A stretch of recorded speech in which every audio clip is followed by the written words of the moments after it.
الک لرازی غب شپ لګي ډرایور چې کلندر ځان سره ګوري الله دې مافیو کی هغه کلندر لري چې لخی او ټول نه یادوما خو ترکان چې مزدور ځان سره ګوري نو زما او ستا په شان نه بوزي چې راسه خو غونتین هغه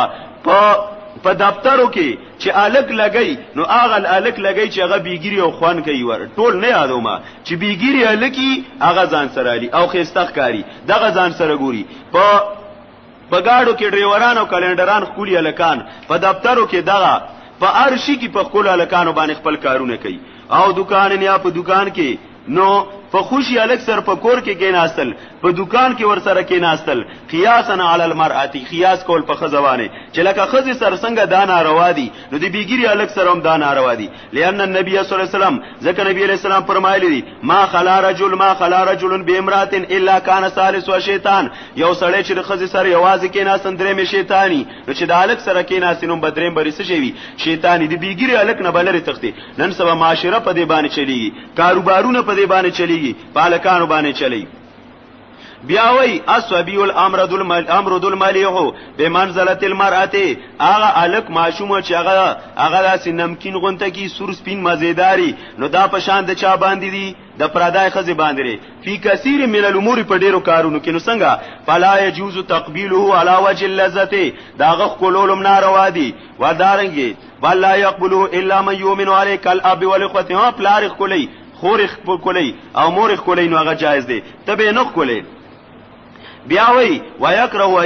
ان يقبل الرجل فم الرجل دا مکروه دي چې اولک د بیګری الک یا د بل سړی خلق کول کی یا د اغلاس کول کی یا د غبر ځای کول کی ولی نبی علیہ السلام منع کړی دا نه عن المکامات و هي المعانقه یادم شو نبی علیہ الصلوۃ والسلام منع کړی د بیګری الک سره د غاړي باړي کولو نه وال مکالمت او د مکالمینا هغه څه شی دی ویت تقبیل او غ کولول دي نو دغه شروع دي کنه دي دا غاړي باړي او چتول را خلاصول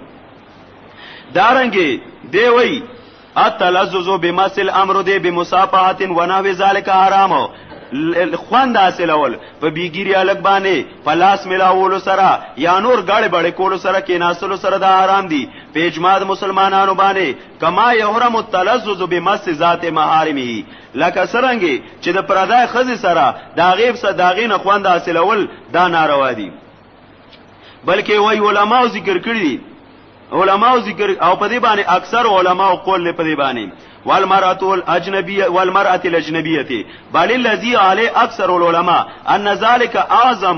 اعظم اسما من عن التلذذ بالمرأة الاجنبيه د پردای خزي سر کې ناستل دوه غټ ګنا نه لري چې د بیګری الګ سر کې ناستل غټ دا سوره مولیانو دا خبرې ذکر کړي یاره دا خبرې وای مکو ایدا سي دغه خبرې کنه یو پکې ما ته مخ کې زکات خبرې وکړه ما زکات خټول خلک ور کوي مولا خو به علاج کې استنه بلګي ډاکټر ل چور شنو هغه سوي چې تو ته سر می خوګيږي هغه اداره خېټه د قبض دوايي والا او غره تسوي جوړه د پاندو دل در کوم کاوه تسوي سر خوګي ګولا ولا ور کوي بل ابن سیرین رحمت الله علیه وی ليس شيء من الدواب يعمل هذا العمل الا الخنزير فزناورو کې اس زناور د عمل نه کوي به خنزیر نه خنزیر د عمل کوي چې نارینه پر نارینه سوريږي او ودوا بل يعمل هذا العمل الا الخنزير والحمار خرم وې د عمل کوي او خنزیر د عمل کوي چې دا کار شروع کیږي اگر خنزیر خو بیا راشي دارنګ نبی علیہ الصلوۃ والسلام فرمایي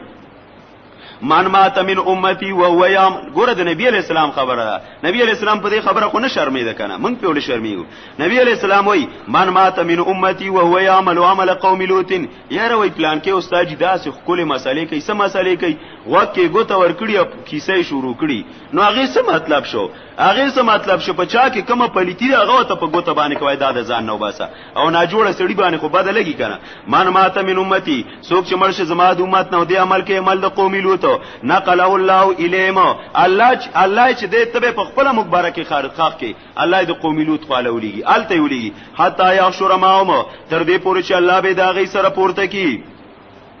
دارنګي ابن قیم رحمت الله علیه وی فاذا جاءت رسل الله لقبض روحه نقلوها الى دار اخوانهم چې یو سړی د عمل د قوم لوط کوي د الکانو یارانه مارانه کوي او فرشتي راشي د